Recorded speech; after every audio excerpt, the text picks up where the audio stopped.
బులెటిన్లో మరో breaking news చూస్తున్నాం. కరోనా మహమ్మారి పుట్టినిల్లైన చైనాలో వెలుగు చూసిన హ్యూమన్ మెటాన్యూమో వైరస్ కేసులు క్రమక్రమంగా పెరుగుతున్నాయి.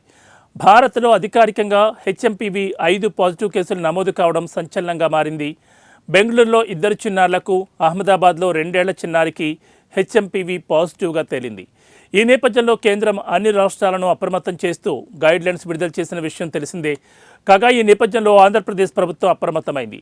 దీనిపై ముఖ్యమంత్రి చంద్రబాబు అధికారులతో టెలికాన్ఫరెన్స్ నిర్వహించారు. వైద్య ఆరోగ్య శాఖ పూర్తి అప్రమత్తంగా ఉండాలని, అవసరమైన ముందస్తు జాగ్రత్త చర్యలు తీసుకోవాలని ముఖ్యమంత్రి అధికారులను ఆదేశించారు.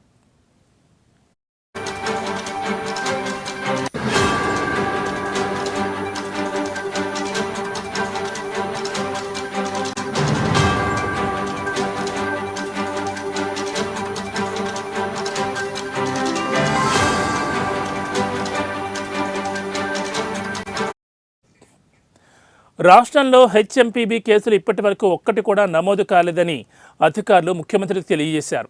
రాష్ట్రంలోకి కొత్తగా వచ్చి వెళ్లే వాళ్లపై దృష్టి పెట్టాలని, ఎక్కడ అనుమానమున్నా పూర్తిస్థాయి పరీక్షలు జరపాలని ముఖ్యమంత్రి అధికారులకు నిర్దేశించారు. ఈ కాన్ఫరెన్స్లో మంత్రి సత్యకుమార్, వైద్యశాఖ ఉన్నతాధికారులు ఉన్నారు. వైరస్ తీవ్రత ఏ స్థాయిలో ఉంది, ప్రస్తుతం ఏ రాష్ట్రాల్లో కేసులు నమోదు చేశారనే వివరాలను సీఎం చంద్రబాబుకు వివరించారు అధికారులు.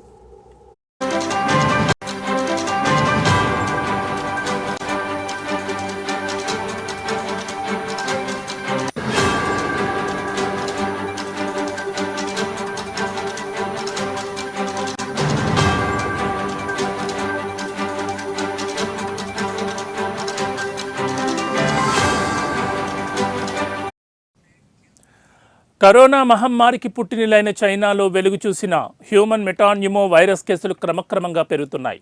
భారత్లో అధికారికంగా హెచ్ఎంపీవీ 5 పాజిటివ్ కేసులు నమోదు కావడం సంచలనంగా మారింది. బెంగళూరులో 2 చిన్నారులకు, అహ్మదాబాద్లో 2 ఏళ్ల చిన్నారికి హెచ్ఎంపీవీ పాజిటివ్గా తేలింది. ఈ నేపథ్యంలో కేంద్రం అన్ని రాష్ట్రాలను అప్రమత్తం చేస్తూ గైడ్లైన్స్ విడుదల చేసిన విషయం తెలిసిందే.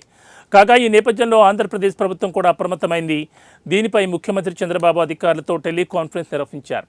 వైద్య ఆరోగ్య శాఖ పూర్తి అప్రమత్తంగా ఉండాలని, అవసరమైన ముందస్తు జాగ్రత్త చర్యలు తీసుకోవాలని ముఖ్యమంత్రి అధికారులకు ఆదేశించారు.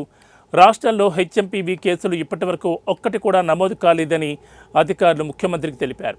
రాష్ట్రంలోకి కొత్తగా వచ్చి వెళ్లే వాళ్లపై దృష్టి పెట్టాలని, ఎక్కడ అనుమానం ఉన్నా పూర్తిస్థాయి పరీక్షలు జరపాలని ముఖ్యమంత్రి అధికారులకు నిర్దేశించారు. ఈ కాన్ఫరెన్స్లో మంత్రి సత్యకుమార్, వైద్యశాఖ అధికారులు ఉన్నారు. వైరస్ తీవ్రత ఏ స్థాయిలో ఉంది, ప్రస్తుతం ఏ రాష్ట్రాల్లో కేసులు నమోదు చేశారనే వివరాలను సీఎం చంద్రబాబుకు వివరించారు అధికారులు.